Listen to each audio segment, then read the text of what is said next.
এই চ্যানেলে সম্প্রচারিত সকল খবরই সচেতনতামূলক এবং শিক্ষণীয়, কোনো কিছুই প্রভাবিত নয়। ঘাটালের সাংসদ দেবের উদ্যোগে প্রথমে শুকনো খাবার দেওয়া শুরু হলেও এখন রান্না করা খাবার প্লাবিত এলাকার মানুষদের কাছে পৌঁছে দেওয়ার কাজ শুরু হয়েছে। এই বিষয়ে সাংসদ পরিবারের সদস্য মিলন জানা বলেন, ঘাটালে পৌরসভা এলাকার 9, 10, 11, 12 নম্বর ওয়ার্ডের এলাকা প্লাবিত। প্রথমে দেবের উদ্যোগে শুকনো খাবার দেওয়া হলেও এখন রান্না করা খাবার দেওয়ার উদ্যোগ নেওয়া হয়েছে। দুধের বাঁধ আশ্রমে রান্না হচ্ছে। 2,500 মানুষকে রান্না করে খাবার দেওয়া হবে। আমরা বন্যা প্লাবিত এলাকার মানুষের পাশে থেকে তাদের ত্রাণ পৌঁছে দেওয়ার চেষ্টা করছি এবং এলাকার মানুষও আমাদের সহযোগিতা করছেন।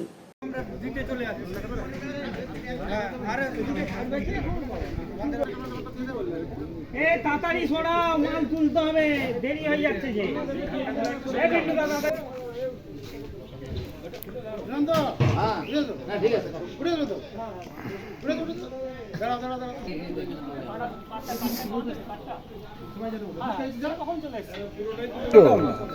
দারুণ এসছে, দারুণ। হ্যালো সবাই,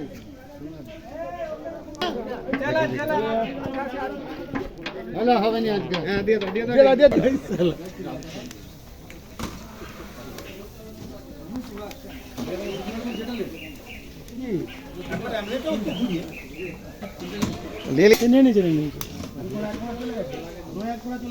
হয়ে গেছে,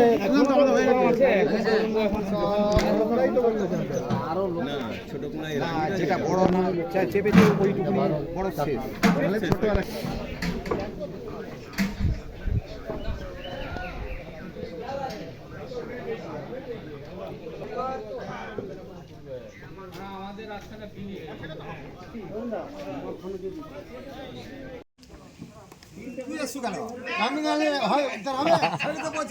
তুই তো রাস্তার ড্রাইভার, এখানে ড্রাইভার আলাদা, ওই নৌকো।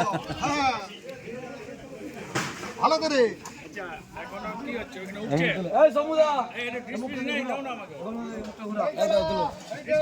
এদিকে মুখটা ঘুরাও, বললাম না এদিকে মুখটা ঘুরাও। ও পাশে কংগ্রেস দা আছে, কংগ্রেস দা মানে সেখান থেকে ঠিকাটা আসতে 1 ঘন্টা লেট। আমাদের অনেকক্ষণ